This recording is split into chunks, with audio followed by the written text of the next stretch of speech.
पर मंडळी आमचे राजाभाऊ आहे, दीपक भाऊ आहे, बिभीषण आहे, कुचेकर आहे, महेश सकट आहे, पत्रकार ईश्वर वायाळ आहेत. खूप नावं घेण्यासारखे आमचे जनार्दन वाघमारे साहेब आहेत, साहित्यिक संपतराव जाधव आहेत. खूप नावं घेण्यासारखे आहेत. मी सगळ्यांची माफी मागतो. जास्त जर वेळ मी नाव घेण्यात घेतला तर माझं भाषण करायला मला वेळ मिळणार नाही. तर मित्रांनो, आपलं आंदोलन किती तारखेचं आहे?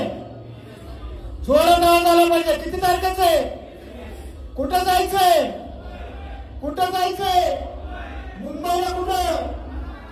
आझाद मैदान. का जायचंय? हक्काचं आरक्षण मिळवण्यासाठी जायचंय. कशासाठी? हक्काचं आरक्षण मिळवण्यासाठी जायचंय. आजपर्यंत आपल्याला जे मिळालं नाही, देश स्वतंत्र होऊन 78 वर्ष झाली, परंतु ते स्वातंत्र्य, जे समता, बंधुत्व या तत्वावर चालणाऱ्या भारतामध्ये जो पुरोगामी महाराष्ट्र म्हटला जातो, त्या महाराष्ट्रामध्ये समतेची बीजं पेरली असं म्हटलं जातं. त्या महाराष्ट्रातला मातंग अनेक वर्षापासून उपेक्षित आहे.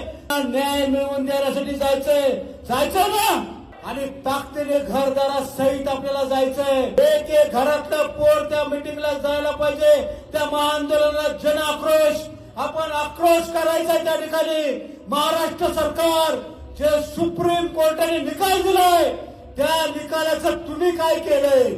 तेलंगणा जे भारतातलं सगळ्यात छोटं राज्य, सगळ्यात उशिरा निर्माण झालेलं राज्य, त्या राज्याचे पालक म्हणून दळवी साहेबांनी तिथलं काँग्रेसचं सरकार आणलं. आणि दळवी साहेब एकदा उभे राहा. तुम्ही तेलंगणाचं सरकार आणलं. तुम्ही तेलंगणाचे प्रभारी होते आणि त्या तेलंगणाने मातंग समाजाला न्याय दिला. असा न्याय महाराष्ट्र कधी देणार आहे? आणि तो न्याय मिळवून द्यायचा असेल तर महाराष्ट्रातले मुख्यमंत्री माननीय देवेंद्र फडणवीस साहेबांना आपल्याला आवाहन करावं लागेल की आम्हाला आता आमचं आरक्षण, जे फक्त नावापुरतं 13% आरक्षण अनुसूचित जातीला आहे, पण ते मिळवून घेण्यासाठी ताकदीने आपल्याला जायचंय.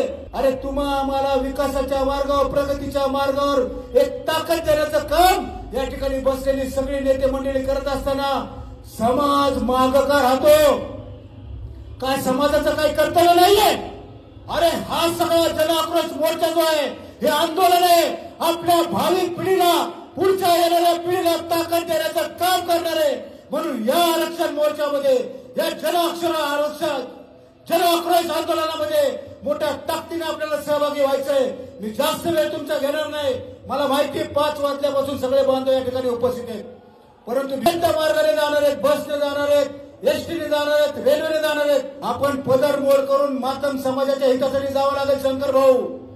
तरच आपल्याला हा समाज आपल्याला नेते म्हणून घेण्याचा आपल्याला अधिकार राहील. आपल्या समाजाचं काम आपण प्रामाणिकपणे करत असताना, समाजाची जागृती करत असताना जन आक्रोश मोर्चा किती महत्वाचा आहे. राहिलेल्या उद्याच्या 1 दिवसामध्ये सगळ्यांनी आपल्या समाज माध्यमातून, व्हॉट्सअप असेल, फेसबुक असेल, छोटे छोटे व्हिडिओ तयार करा, आवाहन करा.